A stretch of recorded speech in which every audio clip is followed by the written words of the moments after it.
Are you tired of self-doubt holding you back? Have you ever wished you could have the confidence to face your fears, go after your wildest dreams, and the tools necessary to live your best life? Hey there, amazing listeners. I'm your host and author of How to Grasp Confidence and Own Your Power. And I've made it my mission to help you break free from self-doubt and embrace confidence. Subscribe now and join us as we unlock the secrets to unshakable self-assurance. Let's dive in.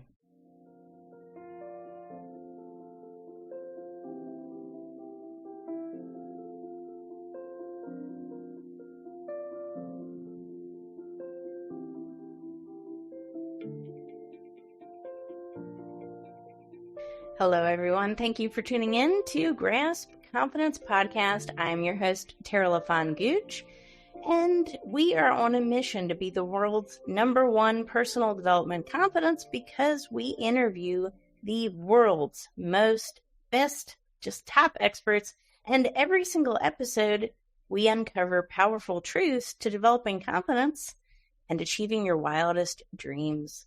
So, my guest today is quite an example of someone who went after his wildest dreams and achieved them all. I will let you introduce yourself, Emilio, but I'm so happy that you are on the show today, my friend. Thank you for coming. Thank you so very much, Tara. It's really an honor and delight to be here and to be with your audience.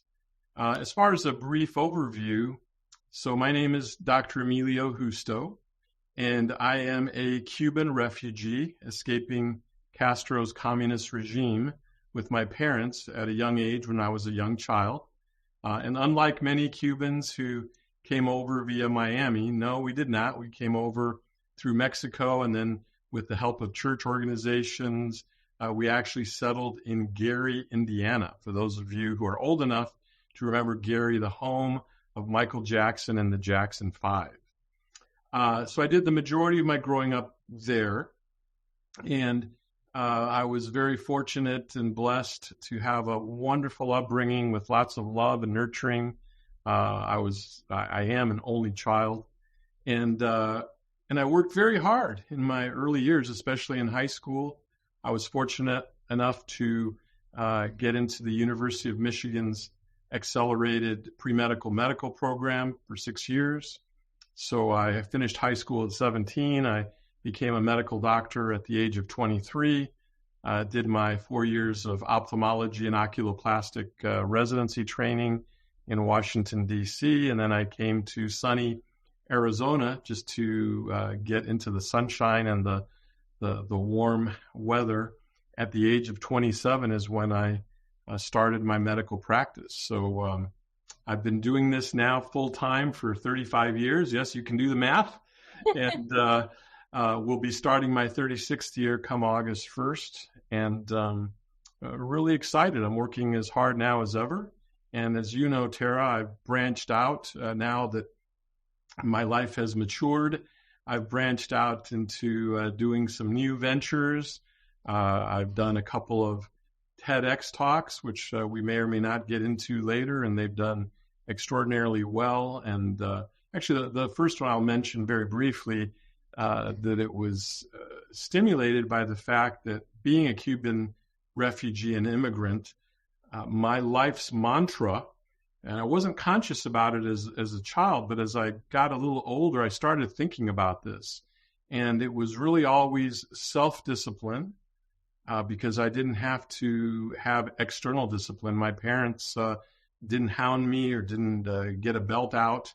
It was all came from within. So it was self-discipline, number one. Number two was resilience and perseverance in my life. And number three was delayed gratification. And that's what I refer to as my Cuban triad. And that's why I reached out to do my first TEDx talk, which was on delayed gratification, your superpower to success. And so I really, feel very strongly about that. My second TEDx talk, which was just a few months ago, was on unleashing the drive within, the obsession advantage to unprecedented success. So it's a talk that changes the paradigm on the concept of obsession being a positive one rather than a negative one. And then as I'm going through this journey and I saw how my first TEDx did so well, I decided to do another venture, which is try to write a book, which I'd never done before. I'd read many books, but never written one. And it was an exhaustive challenge, I must admit. But I felt like, really all this journey at this stage of my life, part of it is I wanted to get my word out to the world. But a large part of it truly is that, being a father, a spouse, having 3 teenage children who I love and adore, a 13-year-old daughter, she just turned 13 last week, and then 17 and 19-year-old sons. I wanted to leave a legacy behind of, what I stand for, what I believe in.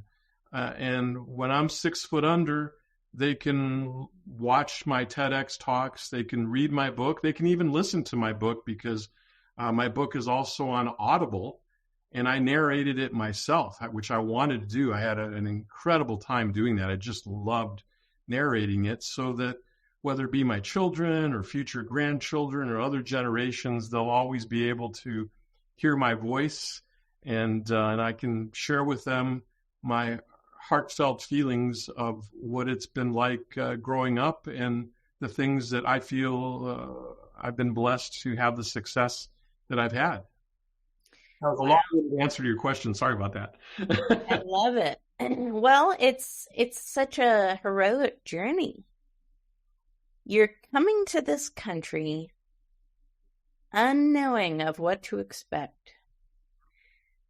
You probably came with very little in your pocket. So in a lot of ways, we faced a lot of adversity in our lives. Some people might even say, is it even possible? But what you hit on was this resiliency, this ability to be successful, kind of, despite all odds. And it seems like you really formed a blueprint for success based on delayed gratification and these things. And I would like to hear a little bit more about that, because there's a lot of people listening to the show right now, Emilio, that they say, good for him. I'm glad he accomplished that. Is it even possible for me? What do you have to say to people like that? Great question. And I feel firmly, and this is what I talk about so often in my writings, is that lack of privilege is not an obstacle to success. I feel that from the bottom of my heart. And you mentioned the blueprint. I think you said those words. And it's interesting, the subtitle to my book, which is The Power of Pause, Mastering Delayed Gratification for Success, the subtitle is A Blueprint for Resilience and Enduring Fulfillment. And so just to take you back quickly, so when Castro took over Cuba, and keep in mind, I was a young child, really the hero or heroes in this story are my parents. I can't even imagine what they went through, with a family and being adults and losing everything, losing their home, my father's business. When Castro took over, one of the first things that he did was he mandated that everyone go to their local bank and turn in their money, their currency, for a new currency that he had started, which was essentially worthless. My father never, ever, ever trusted Castro, and he buried his money in the backyard. And it was that money that still had value that soon thereafter he befriended a Canadian diplomat and was able to use that money on the black market to allow us to get out through Mexico. We were in Mexico for 6 months. And as you correctly pointed out, when we fled Cuba, we left with nothing but the clothes on our back. I mean, no material possessions. And, of course, I'm just a small child, so I can't really appreciate it. But gosh, can you imagine what my parents were feeling? And then once they were fortunate enough to have a church organization, Central Christian Church in Gary, Indiana, who basically adopted us, if you will. My father took on 2 jobs in Gary. He worked for U.S. Steel, and then he also did all the maintenance and janitorial for the church. So he had 2 full-time jobs. My mother, who had her doctorate in education in Cuba, coming from a communist country, credentials don't transfer. He went to southern Indiana, to Bloomington, where Indiana University is located, to restudy in a foreign language. All the while, I was sent, since my grandparents came over separately, their church, a Presbyterian church, was in a small college town called Tarkio College, Missouri, in northwest Missouri. So my parents sent me to grow up with my grandparents from kindergarten through 4th grade. Had a great upbringing. It was so much fun. We lived right on the campus in one of the dorms, tiny little room. And I just thought I was in heaven. I was surrounded by college students all the time. But all the while, my parents were getting reestablished. My mother was studying from scratch all over again. My father working and saving. And so by the time 5th grade came around, my mother was now working as a high school Spanish teacher. My father was able to finally decrease from 2 jobs to 1 job.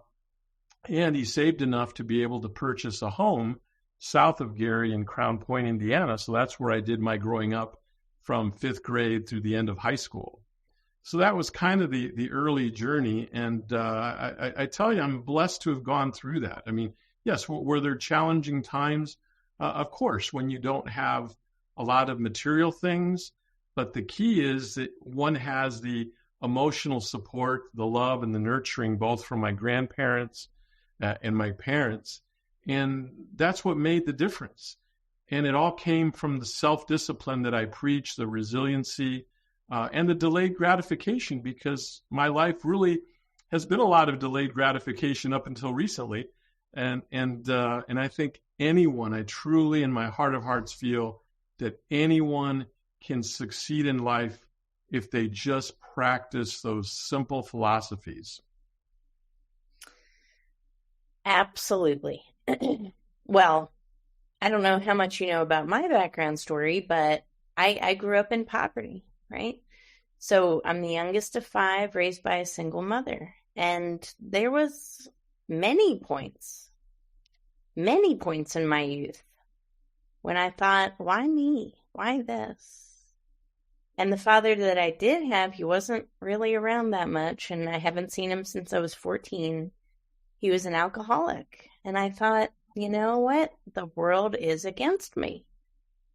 And for years, I let it become this crutch. And I think a lot of people can relate to that. It's easy to look at other people on the outside and think they have XYZ, but they don't see that whole journey. And I feel like some of the most successful people actually didn't come from a place of where they had a lot of means. And it's those lessons that they learned along the way and how to shape those deficiencies, if you will, into actual avenues of opportunity. Because I think when you're hitting on this point of delayed gratification, in this day and age, we want it right now, don't we? We want everything right now because that's what Instagram and places like that have told us. Oh, you want a Lamborghini? 30 days, right? Well, it's not really logical, and I'm glad people want things, but at the same point in time, we have to learn lessons along the way in order to really get to those big goals sometimes. And nothing worth having is worth having overnight. I couldn't agree with you more, Tara. I mean, just wise words that you're saying. And yes, we all have our struggles and our challenges. And just to name one, for example, growing up, when I entered my freshman year of high school, I developed a very, very serious medical condition, actually a skin condition, acne conglobata, which sounds like, oh, it's just acne. No, it's acne that I was written up in medical journals because I had a persistent fever that would not go away for literally 6 weeks. So I was hospitalized for 2 months, had 3 surgeries, missed school. And it was rough. I mean, it was difficult. But again, my parents were my backboard. They supported me. My mother stayed with me while my father was at work. She took a hiatus from teaching. And I continue to work hard even in the hospital to try and more or less keep up with my studies. Long story short, because I worked that hard, that I was even able to achieve. And I say this not from a bragging standpoint, but just to let your viewers understand that if you put your mind to it and if you really persevere and are disciplined, you can achieve things. And I ended up being valedictorian of my high school. And I didn't even know what valedictorian was. It wasn't until a few months of graduating that one of my fellow students said, "Hey, you may end up being valedictorian." And I'm like, "What? What is that?" I didn't even know what it was, as silly as that sounds. So it just goes to show that we all have struggles. We all have failures. Even in my professional career as an adult, I mean, I'm happy. Even in my book, I share some of the most embarrassing failures that I've had, where I've broken my own rule of delayed gratification. Instead, I tried to reach for instant gratification and failed miserably, almost leading me to bankruptcy. And so, you have to be able to embrace failure. By embracing failure, it becomes really not a temporary setback, but it's really a step forward, a bouncing forward towards success and towards accomplishments. And you have to be able to look at it that way. I mean, there's one author, I don't remember his name, who talked about the fact that when he comes home for dinner each night, the first thing he asks his kids are, "How many failures did you have today?" Right? And not as a negative thing, but as a positive thing, because it is through those failures that we become resilient and we learn from our mistakes. And really, there's no better way of learning than to make those mistakes. You got to own it. And when you own it, believe me, you learn from it. If you're given everything, as so many youth are, and even, some of our kids' friends who are just given everything, it's unbelievable to me. And they don't own it. They don't cherish it. They don't value it as greatly as when you've earned it with your own blood, sweat, and tears. So much wisdom in that. Honestly, so much wisdom in that. We value what we really pay for. And I don't always mean we pay for something monetarily, right? Maybe it's the blood, the sweat, the tears, the work, the time, right? The pain. And we feel like we've really started to own something when we put in that effort and work. And I like to think of life as kind of like a video game. We go to one level and we've accomplished that level. We probably have learned something. We might have gotten a little beat up too along the way, right? Because things kind of can pop out of the bushes and surprise us, right? But then we get to that next level and we realize how much more prepared we are than when we started. And we have probably gotten a little more refined in that process and maybe smarter, right? And then you go to that next level and there's a new challenge that's presented. Success is definitely not linear. I can attest to that as well. We tend to think of success as here I start, here's where I go. But in reality, it looks more like you'll appreciate this, a heart rate monitor. Right. Yes. Right? No, that's very true. Very true. I couldn't agree with you more. That's a great analogy. Yeah. Absolutely. Kind of feels like that sometimes. And it's all to, keep us wise and refined when we get to that more, increasingly higher next levels, that we're actually equipped and capable and confident too. I think all this builds confidence, wouldn't you say? I mean, failure's hard to go through when you're going through it, but doesn't it make you more equipped for future change? What do you think? Oh, absolutely. Absolutely. I think that by embracing that failure, learning from it, then the next thing you do, you become more confident, more self-assured, then you may turn around and make, another mistake, have another failure, and that's okay. You got to just keep that positive mindset, which I know it's always easier said than done. I get it. But ultimately it can be done.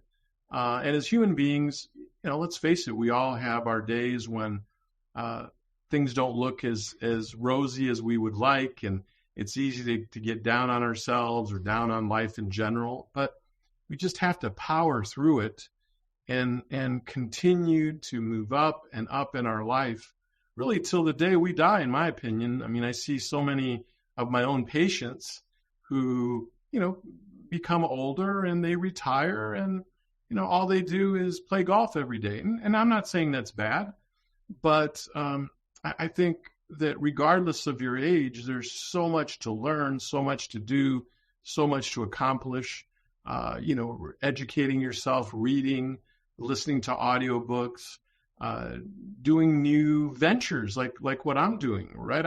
I don't have to be doing this. I'm doing it for the love of expanding my mind, the love of my family, and to leave a little tiny mark on the world when I'm gone. That's the reason I'm doing it. So many other surgeons my age would be retired and out playing golf. I mean, I'm working, as my wife would share with you. She can't believe how hard I work every day, every weekend. I mean, I don't waste a moment of time. I'm working harder today than practically I have my entire life. And I'm enjoying it. That's the wonderful thing, that I'm enjoying what I'm doing because it serves a greater purpose in my mind. We're supposed to work. We're supposed to be contributing. We're supposed to be learning. And I think that's a beautiful thing. I know there's a lot of, information about out there, work less. But honestly, if you're a purpose-driven person, and I am too, I don't ever see myself stopping. And I know my husband will, I'm sure when we're in that certain age of life, I'm sure he'll say, when are we going to be done? But he knows me better at this point. I will be starting something forever because I truly have this purpose and I have to keep expressing this creative capacity, right? And helping other people do the same thing. I think that's really important too. But, we've touched on a lot today. We've talked about that, where you came from and where you are today. But, was there a point in your childhood or at some point when you said, no, I don't want this anymore. I don't want this as my reality anymore. I want to go for all of the success. I want to have all of these accolades. I want to do all of these things. What was that catalyst point for you where you decided to make that change and say, I don't want this life anymore. I want this as my North Star? Yeah, I think it's a great question, Tara. And there's two parts of my life that come to mind. One is that in my 35-year practice career, about midway through, or maybe slightly less than midway, again, I made some serious mistakes in my practice business, and I let certain, let's call it managerial people, kind of run the show, and I was very, very hands-off, only to come to find out that basically bills had not been paid. Things were just going south, and I didn't even realize it because I took my eye off the ball. I was going to work, and I was doing my clinical duties and surgeries and things like that, but from a business perspective, I was just completely hands-off. And it was at that moment when I had to actually terminate this administrator, managerial person, that I became really obsessed. And again, my second TEDx talk on obsession, I became obsessed with really moving forward in a different manner where my eye was on the ball at all times. And it's really the second half of my career that just took off because I became integrally involved in every aspect of the practice. I wasn't just showing up, seeing patients, and going home like I was before.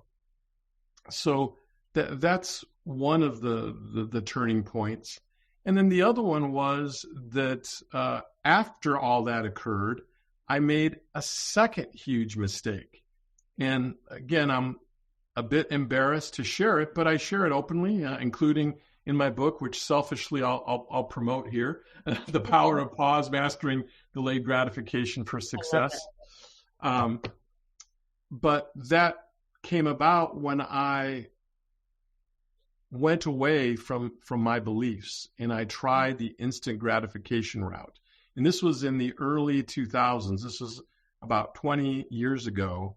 And back then, I don't know how it was in your area, but certainly here in the Phoenix, Arizona metropolitan area, the real estate market was super hot, right? Everything was going up. And this was back in the days when the banking industry was so loose that you could acquire a $500,000 home for effectively little to no money down. Mm-hmm. And these mortgages were just, sign here and you have a mortgage. And in a very short period of time, within less than a year, I acquired, I kid you not, over 20 properties that were each in the $500,000 range. How stupid was that? And this all started because I went to a seminar, teaching people to kind of do this sort of thing. And I got sucked into it emotionally and thinking, oh, wow, this is it. This is what's going to turn the tide and I'm going to, become rich and wealthy and blah, blah, blah. And lo and behold, I found myself in this incredible hole where I could not get anywhere near enough rent to cover my mortgage payments. And I was just bleeding that money right and left. And finally, little by little, I had to dig myself out of that hole and get rid of those properties one by one. And it was very painful, very painful. And again, I came very close to bankruptcy. The only thing that saved me is that I had a real job, which was my practice. And so I could afford to do certain things that maybe others in a similar situation may not have been able to, because I had the cash flow to still keep living. But it was a very scary time. And I must say, I give my wife all the credit to resurrect me, because she was against this idea from the beginning. But even having made that mistake, that huge mistake, she never rubbed my nose in it. She was always my supporter and my confidant. And she kept telling me, look, life has given you a whole lot of lemons right now. But what you need to do is you need to stay strong and turn these lemons into lemonade. And ultimately, that's what I did. And in short order, it took probably 7, 8, 9 years thereafter. I was back at the very top of my game and haven't looked back since.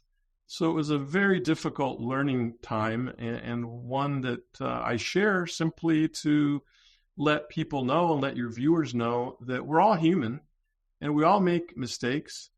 And no matter how academically successful I've been, I still do stupid things like everyone else, right? I'm not above anyone else. I'm a human being first and foremost. It doesn't matter that I have an MD after my name. It doesn't matter. I'm just a human being. And human beings are fraught with mistakes and failures and errors and poor judgment. That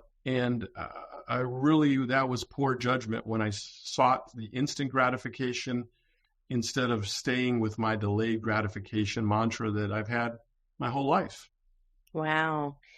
We can all go a little sideways from time to time. Yeah. But what matters is that we just get back on the road, right? Right. And this happens, I like to think of purpose as a road. It's a road that we're on. We can physically drive off the road and our car keeps going, but it's bumpy. It's not smooth. We're gonna probably hit some holes. We might scratch up our car. But at any point in time, we can get back on that road of purpose and do the things that are aligned with us, aligned with our values, aligned with things that we believe in, and aligned with our strengths, right? So that is a perfect example of, deviating a little bit and saying, I want this instant gratification. Maybe I'm not 100% sure about it, but I'm going to try it. We get off that road a little bit, we get dinged up, we can come right back on the road at any point in time. So I love that analogy. It's a powerful story because people need to hear this.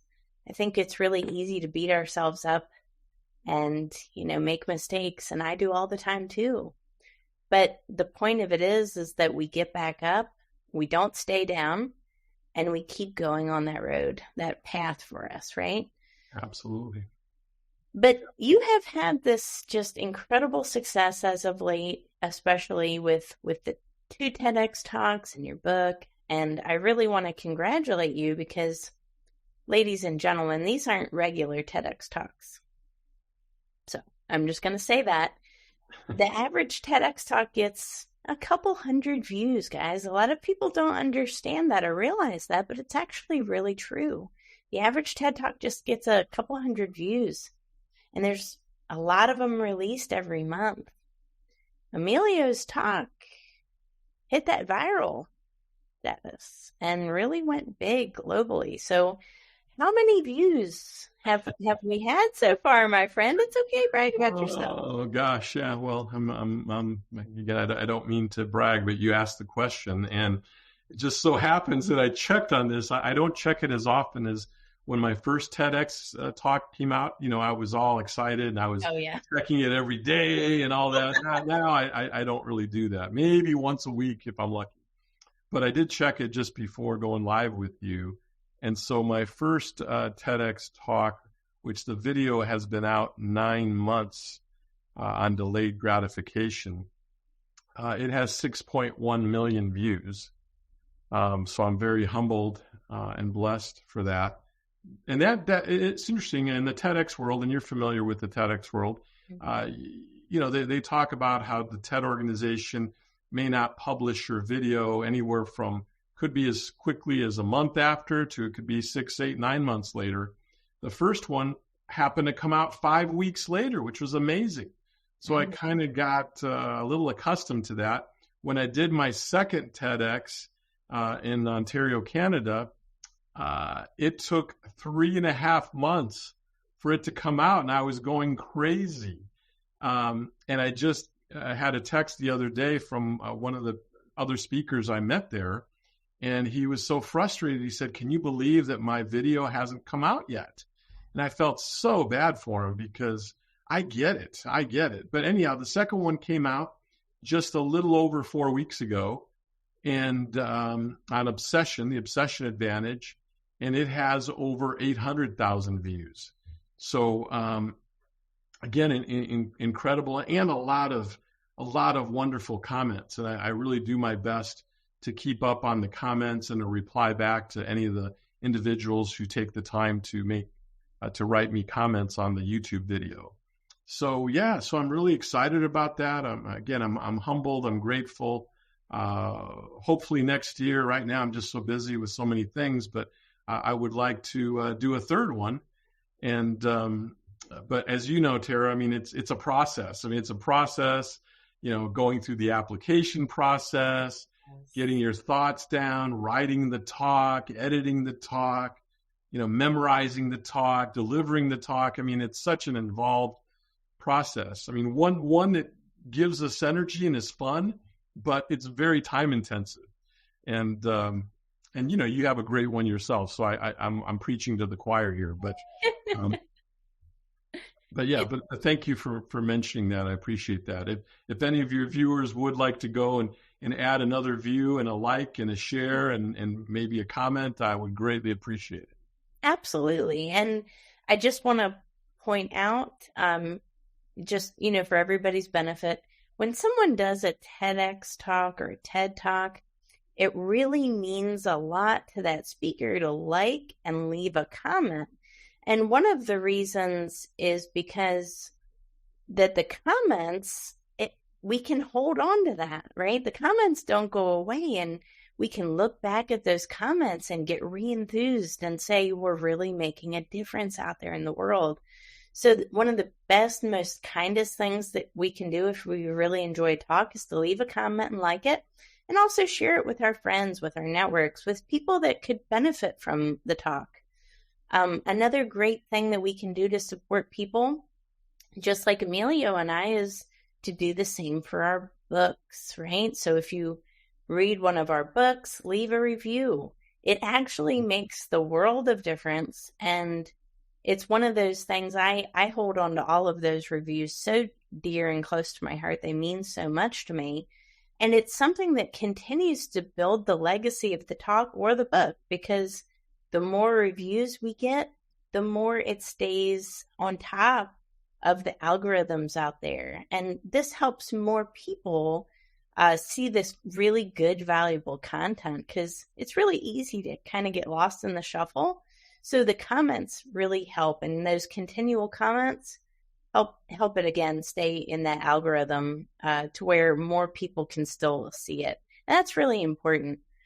But I absolutely loved our conversation. Thank you so much for taking the time out of your busy schedule to come here today and to impart some words of wisdom to the audience.